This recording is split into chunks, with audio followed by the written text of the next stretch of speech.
Hello there, this is Alan Barrell. Do you have a business? Are you thinking of having one? Are you going international? There's a lot of talk these days about globalization and internationalization. Look at this picture. It just tells us that whatever we do, and going international is one of the things we might do with a business, there's bound to be a very hard way, and there might be a much easier way.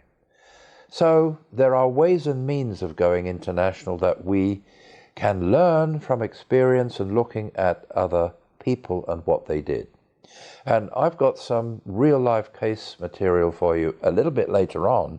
But first of all, let's raise a few questions. Why go international? When? How? Why go international? The local market may not be big enough to satisfy your business. The competition may be international. There are many, many reasons why you should be thinking of going international: to grow the business, to get into the world market, to become a company of greater size. If that's what you want, it may be absolutely essential to go international. And when? There will be a time which is too early. If you're too small and you don't have financial resources enough, probably shouldn't do it. You really need to have the right resources before you venture from your own shores. And a lot of people would say you should have your business well established in your home market before you try and go international. That is true to an extent, but the case study I will show you will tell us that sometimes the home market is already saturated. So you might have to go overseas early. And the other thing is you may be forced to go international. Companies like Coca-Cola, Pepsi-Cola that buy equipment, that bought the equipment in the case study I'll show you, they are international. So they bought the stuff in America and sent it all over the world. And suddenly my machines are working in Bogota, Colombia. What if I haven't thought about servicing machines in Bogota, Colombia? Might be a disaster. So sometimes we don't have choices. How? We're going to talk about. So, why should you bother? Well, you need to think about why you should bother. If you're running a range of barbershops, you're probably not going to go international. But if you're in the technology business or the service business or the apps business, the international market may be the one you want to capture, and the competitors may be out there already. So sometimes we have choices, and other times, as I told you earlier, we don't easily have a choice. We have to think about our industry, and we really have to have a plan and strategy. Try and conquer the world in one big leap, and you will probably plunge a long way down. You have to have a strategy and a plan and a reason for doing things. So, who dares wins? I worked for a company where the chairman said, let's go to China. And the finance director said, oh my God, China? That's a terribly difficult market to enter. And the chairman said, I don't care if it costs £2 million to get there. I'd rather spend that £2 million getting a business in China than giving it to the taxman. But if you've got a plan, it's easier to dare. Small can also be beautiful, so don't only think you have to be big. And the real issue about going international is that it does give people the chance to build careers and to become very, very fulfilled. You look at things and ask why, and I dream of things that never were and ask why not. So said George Bernard Shaw to the boring young man who was asking him many, many questions. And all the successful people that run their businesses internationally are why not people. The chairman said to us when we went to him and told him it would cost £2 million in the case study I told you about China, said, why not? We've got the money. Don't give it to the taxman. Get out there and do it, which is what we did. Don't forget the world is changing. Don't get confused with any of the detail here. So much is changing in globalization, employment patterns, all kinds of things are changing in organizations, and the nature of competitiveness, since I was a young man many years ago, has changed. Competitiveness depends much more on what's in people's heads, intelligence and knowledge, than on machinery. It is a changing world. And think about reputation. If your reputation goes down the tubes, you can fail very quickly. Anyone like to apply for a job with Volkswagen these days, after all the problems of the misuse of big data and telling lies to people out there? Not really. Reputation, very important. And don't forget, if you are the proud peacock of today, strutting around arrogantly, being the greatest, tomorrow you might be a feather duster. What happened to Nokia? They're not a feather duster, but they're not the great company they used to be. Anyone using a BlackBerry out there today? 5 years ago, everybody had one. And Research in Motion was a huge company. It's all changed because of the tablet. So the proud peacock can quickly become the feather duster. If you really want to succeed in going international, you need to be inspired, you need to be inventive, and you need to be able to absolutely make things happen you need to implement. What is the Columbus spirit? The Columbus spirit was to sail out into the uncharted oceans of the world. Remember, when he sailed forth, everyone thought the world was flat, and they thought he was going to fall off the end. The Columbus spirit is the spirit of exploration, and you need to have it if you're going to go international. You need to be lifelong learners. You want to learn things. You need to be world thinkers. Think about the world and the opportunities there. Be inquisitive about culture. If you're going to take a company to China, do understand a little bit about Chinese culture before you get there, or you might have a shock. And if you're going to spend as much time away as I did, sleep well on aeroplanes and don't be afraid of chaos. A good reason for going international is this very simple classical picture of the sales cycle of a company. We get started, it starts to grow, the profits are generated, and then we go into this saturation and decline point. Every time we enter a new company, if we're successful, we extend the sales pattern of the life cycle of our company and the profitability. So that's a good reason for going international. And how you do it, we won't talk too much detail here, but this inverted triangle shows us we can do it very cheap. Just put a few sales reps out there. We can spend a bit more money and get some real dealers or value-added resellers. We can have alliances. As we get near the top, we can have offices. We can have our own subsidiary. But look at the two arrows. The more control we have, the more costs it means to us in investment. So you have to think about the profitability of hiring more people or hiring more distributors, or whether you want a mixture of the two.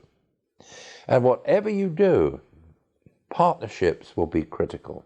Partnerships with distributors, partnerships with customers, partnerships within your company. And we just show a few of the reasons why partnerships are so important in this rather nice picture.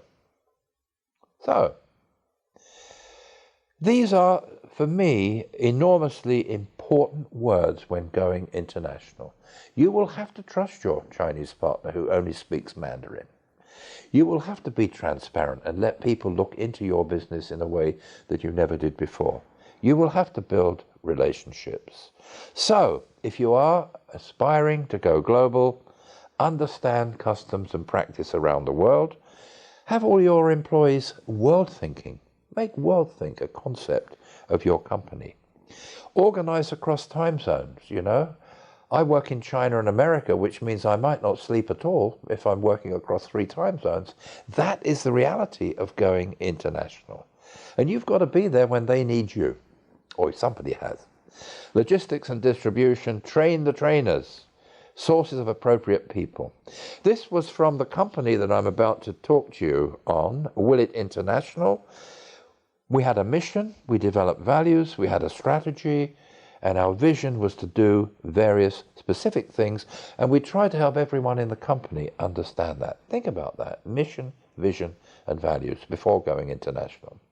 So this company, Willet, which became a leader in the field of industrial inkjet printing, growing by ordinary people, dreaming of things that never were, was in the business of putting codes and marks on Coke cans, beer cans, bottles, and all sorts of other things on the production line where you need variable information.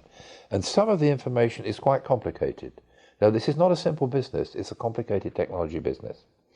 By the time I left, We had 27 subsidiaries around the world and 80 distributor partners. There's the world map of where we had our offices. The chairman said to me, I want to grow this company by growing the sales 30% a year, and I want to have 4 new countries brought on board for our own companies every year. And when I said, well, I understand the sales and profits and all of that stuff, why 4 new subsidiary companies every year? And he was an entrepreneur. And you know what his answer to me was? Have you got a better number? I didn't have a better number, so we did it that way. If you're going to work with entrepreneurs, be ready for that kind of activity. So, went international with the last of the market, didn't have any IP, had no technology advantage, never had any money, always independent, highly entrepreneurial. All the profits were reinvested for growth. How did we do all that stuff then if we were the last in the market? We positioned carefully. We differentiate ourselves. We became the world's code company. We didn't talk ourselves as an inkjet company. We said we are the world's coding company. We believed it. We had outstanding people. We were not just another inkjet company. We had a broader product range. We had outstanding marketing people, the best technical support, and we focused on training. We didn't have the best product, we didn't have the best technology, but we became number 3 in the world by marketing and positioning. We grew the company brilliantly. Look at that last column though. What happened there? Did the business start to fade? No. This was all to do with currency, and a big lesson you need to learn if you go international is that currency fluctuations can affect your bottom line. In that last year on that chart, we sold 20% more products than in the previous year. But because we had 94% of our business outside the home market and a huge chunk of it in the USA, and the dollar and pound variation grew, in the bottom line on the company accounts, it looked as if we hadn't grown. Be aware, currency fluctuations can change your business. So, Willett got the best from partnerships, people, process, technology. Make them work together. And here's another interesting thing to think about. If you grow a company as fast as Willett, look at that green line. Our number of international employees very rapidly exceeded the number we got at home. You really have to be able to manage international people in particular ways. They're all of different culture. They speak a different language. So be prepared to grow a company that can embrace a very, very diverse population very, very quickly.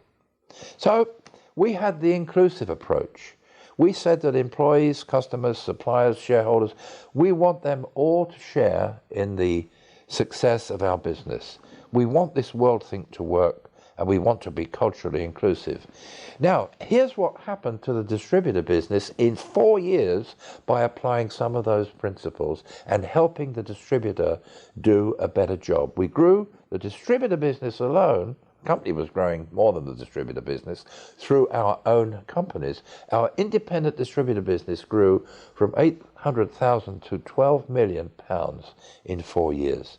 And we were very proud of that.